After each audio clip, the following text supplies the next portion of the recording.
Coucou les amis, j'espère que vous allez tous bien. Bonjour à tous, encore bonne heureuse année. Alors aujourd'hui, nous allons continuer à travailler, d'accord? Donc une série de questions plus en EP3. Comme vous le savez, en EP3, vous êtes dans la peau d'une assistante maternelle, d'accord?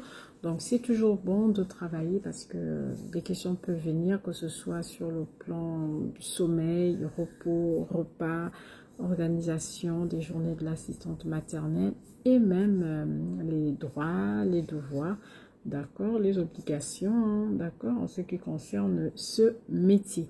Alors, on peut vous poser une question à savoir, du coup, c'est quoi la CCN?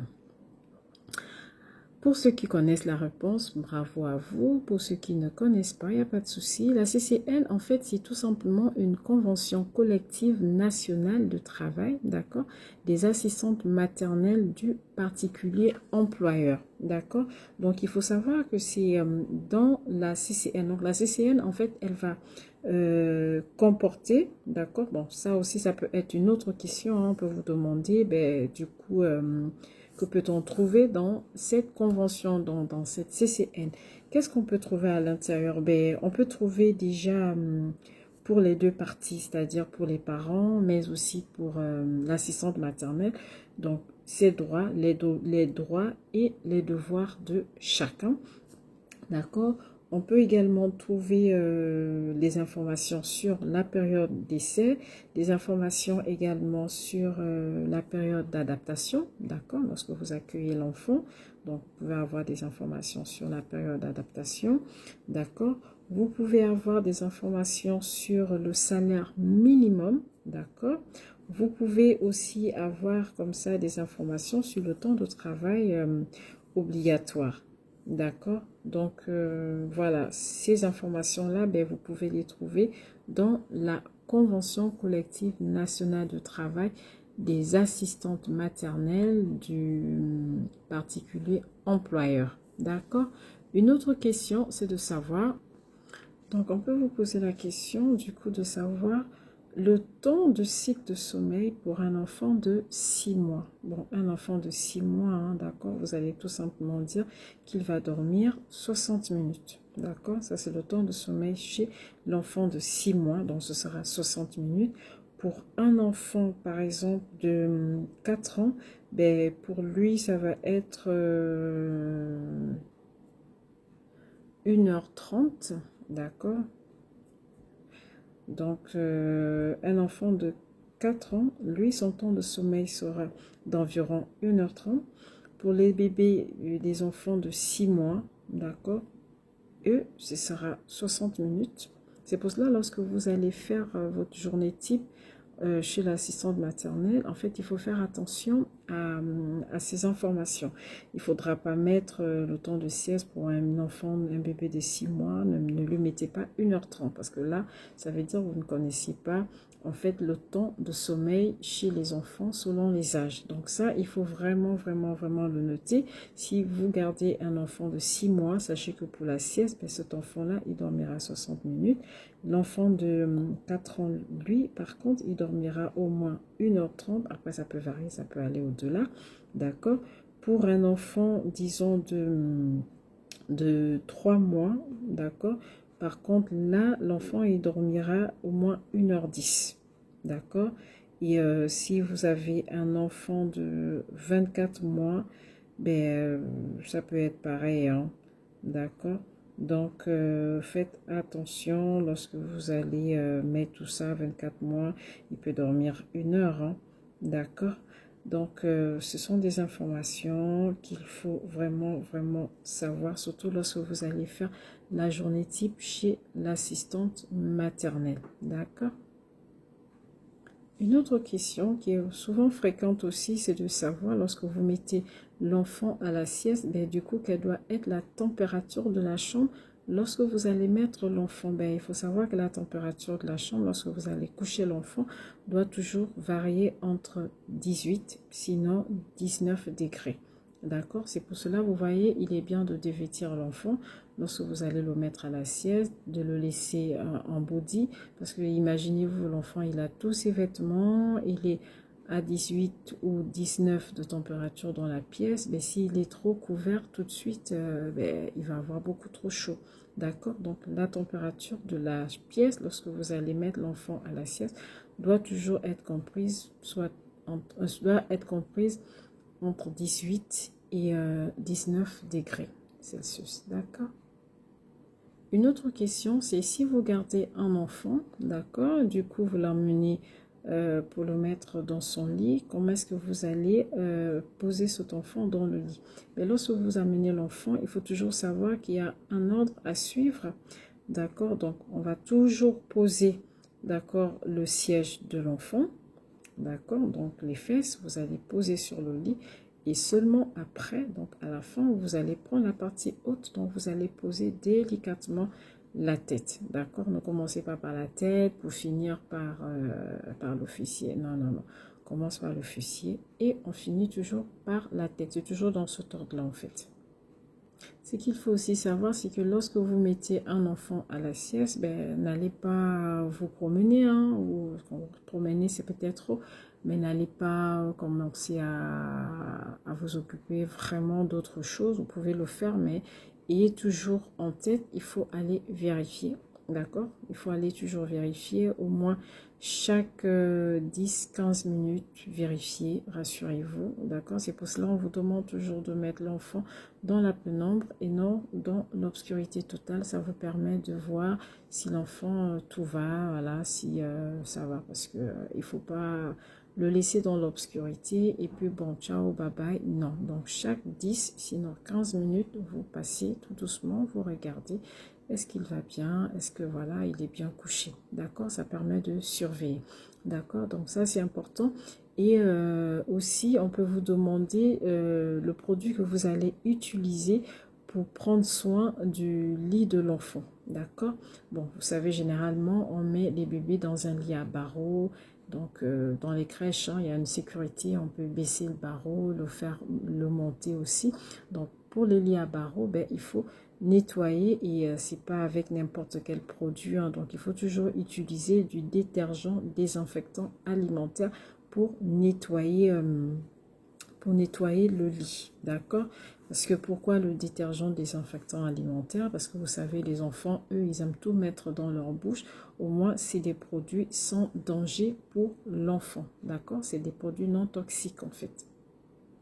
Une question piège qui vient souvent aussi aux examens, c'est de savoir si dans la chambre où vous allez faire dormir les enfants que vous accueillez chez vous, est-ce que vous pouvez mettre des jouets?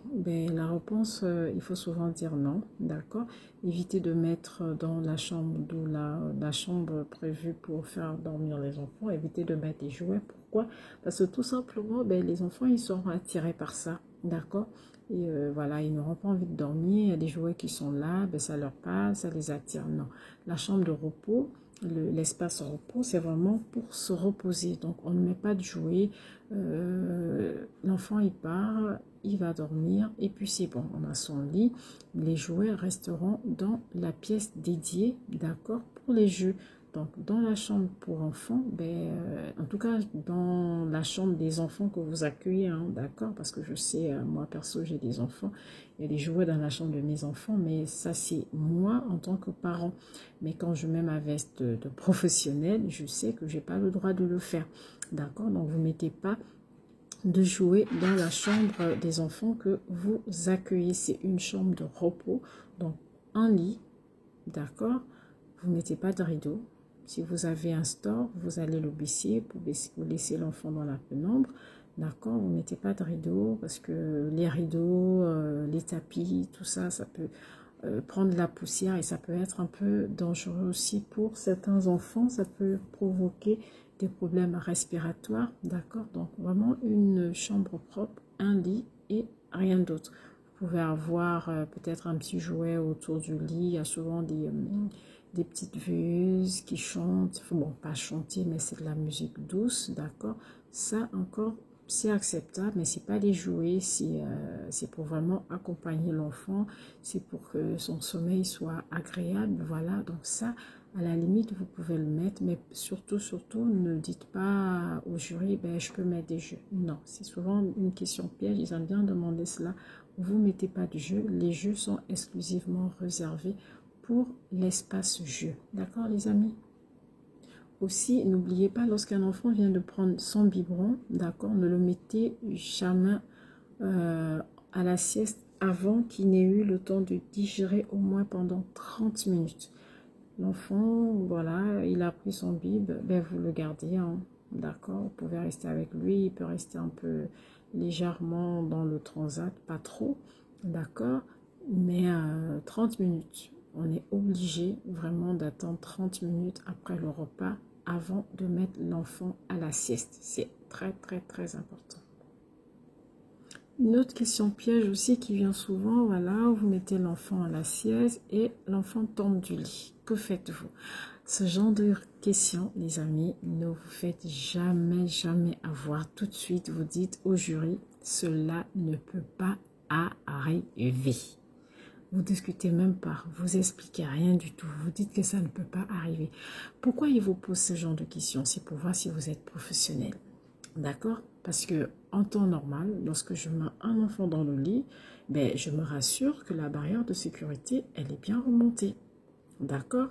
Je me rassure, franchement, je ne peux pas le laisser comme ça.